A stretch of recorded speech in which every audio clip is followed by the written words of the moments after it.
دیتا ہے۔ حضرات گرامی، بخاری کی ہی ایک حدیث 4639 یعنی 4639 نمبر کی حدیث ہے۔ اللہ کے رسول صلی اللہ علیہ وسلم نے اپنے اس قول کے ذریعے فیصلہ ہی فرما دیا۔ کیا ارشاد فرمایا؟ سنو غور سے۔ اللہ کے رسول صلی اللہ علیہ وسلم نے ارشاد فرمایا کہ خیرکم من تعلم القرآن وعلمہ، کہ تم میں سے بہترین لوگ وہ ہیں جو قرآن کے علوم کو سیکھتے ہیں خود بھی اور دوسروں کو سکھاتے ہیں۔ صحیح مسلم کی حدیث 1631 1631 نمبر میں اللہ کے رسول صلی اللہ علیہ وسلم نے علم کی فضیلت بیان کرتے ہوئے ارشاد فرما دیا کہ اذا مات الانسان انقطع عنہ عملہ، کہ جب انسان مر جاتا ہے تو اس کے تمام اعمال کا سلسلہ منقطع، سارے اعمال کو روک دیا جاتا ہے، لیکن دو اعمال ایسے ہیں جو ساتھ جاتے ہیں اور ان میں سے ایک یہی علم ہے۔ اللہ کے رسول صلی اللہ علیہ وسلم کا ارشاد گرامی ہے۔ یہ میری بات نہیں یا مولانا ندوی صاحب کی بات نہیں ہے، کسی عالم کی بات نہیں ہے، اللہ کے رسول صلی اللہ علیہ وسلم کی بات ہے۔ یہی وجہ ہے کہ ہمارے اسلاف کرام نے اللہ کے رسول صلی اللہ علیہ وسلم کے گزرنے کے 400 سال بعد تک علم کی سرپرستی کی۔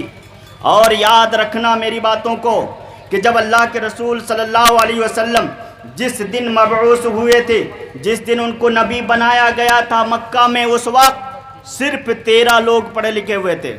کتنے؟ صرف 13 لوگ پڑھے لکھے ہوئے تھے، 10 اور 3 13۔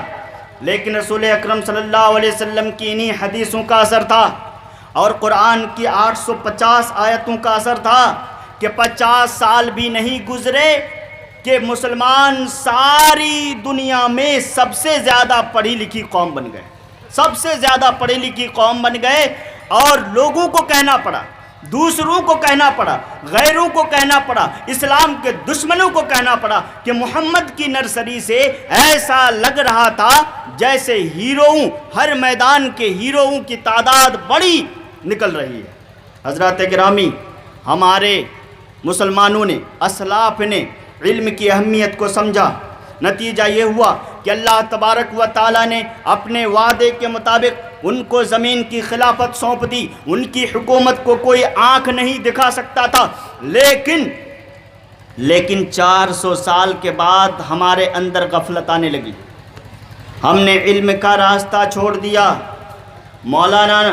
مولاناؤں نے، مولویوں نے علم کو 2 خانوں میں بانٹ دیا، تقسیم کر دیا۔ کہنے لگے کہ یہ علم دینی ہے اور یہ علم دنیاوی ہے، یعنی دینی تعلیم اور عصری تعلیم 2 خانوں میں بانٹ دیا۔